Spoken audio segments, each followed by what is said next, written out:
कर सकते हैं कि नहीं। अब दूसरी जो बात है, जो आज का विषय है, वो है माइक्रो ग्रीन। मुझे लगता है कि थोड़ा आपके लिए भी ये नया शब्द है, इसलिए आपने मुझे पानी वाला सवाल पूछा। तो माइक्रो ग्रीन, आजकल आप देख रहे हैं कि स्वास्थ्य लोगों का बहुत ज़्यादा बिगड़ता जा रहा है। जो जो बीमारियों का नाम हमने नहीं सुना था, ऐसी बीमारियां भी उभर कर आ रही हैं। कम उम्र के लोगों को आप सुन रहे होंगे कि हार्ट अटैक हो जा रहा है, मधुमेह यानी डायबिटीज़ की बीमारी हो जा रही है। ये सब ज़्यादातर खान पान और रहन सहन के जो तरीके बदल गए ना, इसलिए होते हैं। और जो सबसे रहन सहन का तरीका जो मैं कहूँगी, आप देखिए कि पहले हम कहते थे कि भारत में 80% लोग गांव में रहते हैं और खेती पे निर्भर करते हैं, पर अब ये डाटा अगर सही में आकलन किया जाए तो बिल्कुल बदल चुका है। अब गांव के लोग शहर की ओर भागने लगे हैं, शहर में आके रहने लगे हैं। जब शहर में आएंगे तो शहर में कहाँ रहेंगे, वो फ्लैट में रहते हैं। अब फ्लैट में रहेंगे तो ना उनके पास बाड़ी है, ना बगीचा है। जो थोड़े शौकीन लोग हैं वो गमलों में, यानी जो गुजराती में कुंडे कहते हैं, कुंडे में थोड़े बहुत फूल, तुलसी, एलोवेरा ऐसा लगा लेते हैं। लेकिन क्या ये उनके पोषण में कोई मदद कर पाएगा? नहीं कर सकता है।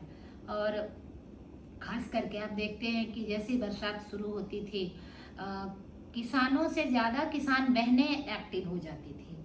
और जो उनका वाड़ा होता है, जो घर के आसपास जो जमीन होती है, उसमें आप देखेंगे कि कुछ न कुछ वो साग भाजी लगा लेती हैं। कभी कभी कई बहनों को मैंने देखा है कि बरसात शुरू होते ही जल्दी से वो मीठा नीम लगा देंगी। या क्योंकि मैं केवीके में हूँ तो मुझसे लोग पूछते हैं, बेन एक लींबू ने झाड़मल से, तो मैं बोलूँ शू करवानू તમારા વાડામાં કરવાનું, મારા રોજ દરરોજ મારા લીંબू બજારથી લાવવું પડે, બહુ महंगा पड़े છે। तो ऐसे उनकी ललक होती है कि उनके खेतों, मतलब जो बाड़ा है उसमें कुछ ना कुछ लगा दें। जैसे पपैया लगा लेते हैं। तो ये जो बहनों का काम है, तो पर जब उनके पास जमीन ही नहीं है तो वो क्या करेंगी? अब उनके पास लगाने का कोई प्रोविजन, कोई जगह ही नहीं है, प्रावधान ही नहीं है कि वो कहाँ लगाएं। तो वो मन महसूस कर रह जाती हैं, एक दो गमलों में कुछ ना कुछ लगा लेती हैं। तो मैं ऐसी बहनों के लिए, जो खास करके जिनके पास जमीन नहीं है, जो गांव से उठकर शहर में आ गई हैं, चाहे वो बच्चों की पढ़ाई का बहाना हो या व्यवसाय का बहाना, बिजनेस का, धंधा का बहाना हो, जिस किसी भी रीजन से अब वो गांव से उठ के शहर में आ गई हैं। उनके पास जगह नहीं है, पर उनके अंदर में एक ललक है कि उन्हें बागवानी करनी है, अपने घर के लोगों को पोषण प्रदान करना है। तो मैं उनके लिए एक बहुत ही सहज सरल उपाय लेकर आई हूँ कि ऐसे बहनें जो हैं वो माइक्रो ग्रीन की खेती कर सकती है। माइक्रो ग्रीन मतलब इसको, ये तो अंग्रेजी का शब्द है, अगर इसको अपने हिंदी गुजराती में कहें तो सूक्ष्म हरित पौधे, नाना पादड़ा वाला साग। हाँ। अब जैसे क्या होता है कि हम हमेशा बोलते हैं कि अंकुरित अनाज, फनगाया ગામડાના બહેનો આવે તો હું કહીએ કે ભાઈ તમે ના મગ ફનગાવો, ચણા ફનગાવો અને છોકરાઓને આપો, ખુદ બી ખાઓ અને ઘરમાં પ્રતિ સદસ્યને ખવડાવો, કેમ કે આના અંદર बहुत વિટામિન સી છે, વિટામિન ઈ છે, આ બધું તમારા શરીર માટે સારું રહેશે।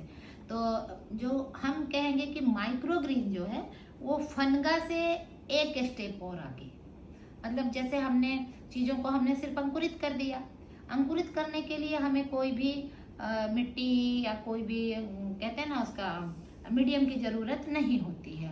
लेकिन उससे एक स्टेप आगे, यानी अंकुरित अनाज से थोड़ा बड़ा, मतलब थोड़े पौधे में पत्तियां निकल जाए, ऐसा आपको उगाना है। तो इसको हमने नाम रखा है सूक्ष्म हरित पौधे।